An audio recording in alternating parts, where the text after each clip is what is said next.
நீ ஆயத்தப்படி, உன்னுடனே கூடின உன் எல்லா கூட்டத்தையும் ஆயத்தப்படுத்தி, நீ அவர்களுக்கு காவலனாயிரு. எசேக்கியேல் 38:7. Be thou prepared and prepare for thyself, thou and all thy company that are assembled unto thee, and be thou a God unto them. நீ ஆயத்தப்படு, உன்னுடனே கூடின உன் கூட்டத்தையும் ஆயத்தப்படுத்து, நீ அவர்களுக்கு காவலனாயிரு. 3 காரியங்களை இங்கே நாம் பார்க்கிறோம். இந்த அதிகாலை வேளையில் இந்த செய்தியை கேட்கிற எனதருமை சகோதர சகோதரிகளை உங்கள் யாவரையும் வாழ்த்துகிறேன். ஆண்டவர் விரும்புகிற காரியம் என்ன? நீ உன்னை ஆயத்தப்படுத்து. நிறைய குடும்பங்களில் பெற்றோர்கள் குடும்பத்தை பராமரிப்பதற்கு, குடும்பத்தை நடத்துவதற்கு ஆயத்தப்பட வேண்டும். ப்ரிப்பேர் தம்செல்ஃப். ஒரு குடும்பத் தலைவன், குடும்பத் தலைவி தன் பிள்ளைகளை ஈன்றெடுத்து அவர்களை வளர்த்து ஆளாக்கி படிக்க வைத்து அவர்களுக்கு நல்வாழ்க்கை அளித்து அவர்கள் இருக்க வேண்டிய சூழல்களை அவர்களுக்கு ஆலோசனை கொடுத்து அவர்களை பாதுகாக்க வேண்டியது பெற்றோர் கடமை. எனவே அவர்கள் அதற்காக ஆயத்தப்படுத்த வேண்டும். ஒரு போர் வீரன் தேசத்தில் இருக்கக்கூடிய தேச தலைவனை, தேசத்தை காப்பாற்றுவதற்கு அவன் தன்னை ஆயத்தப்படுத்தினால்தான் அவன் போரிலே வெல்ல முடியும்.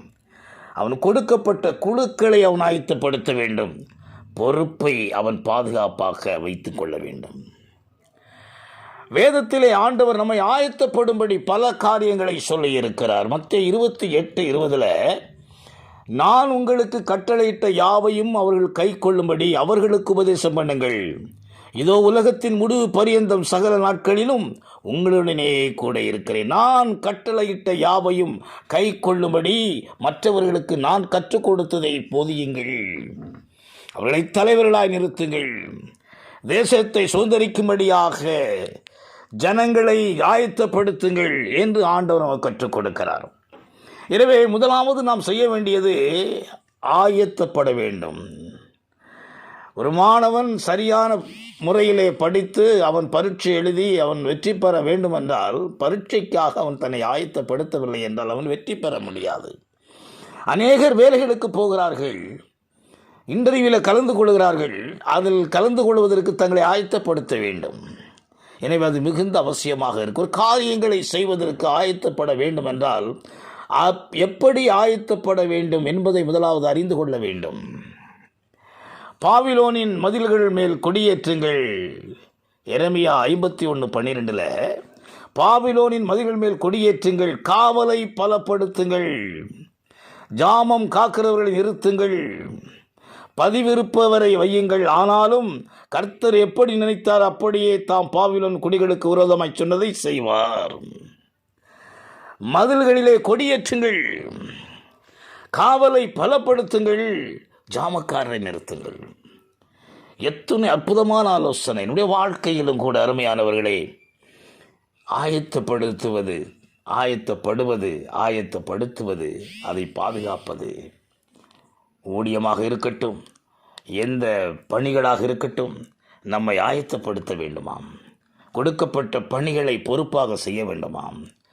அதில் எந்த விதமான குறையில்லாதபடி செய்வதற்கு தேவனுடைய ஆலோசனையை பெற வேண்டும். சங்கீதம் 32:8 நான் உனக்கு போதித்து நடக்க வேண்டிய வழியை காட்டுவேன், உண்மையில் கண்ண வைத்து ஆலோசனை சொல்லுவேன்.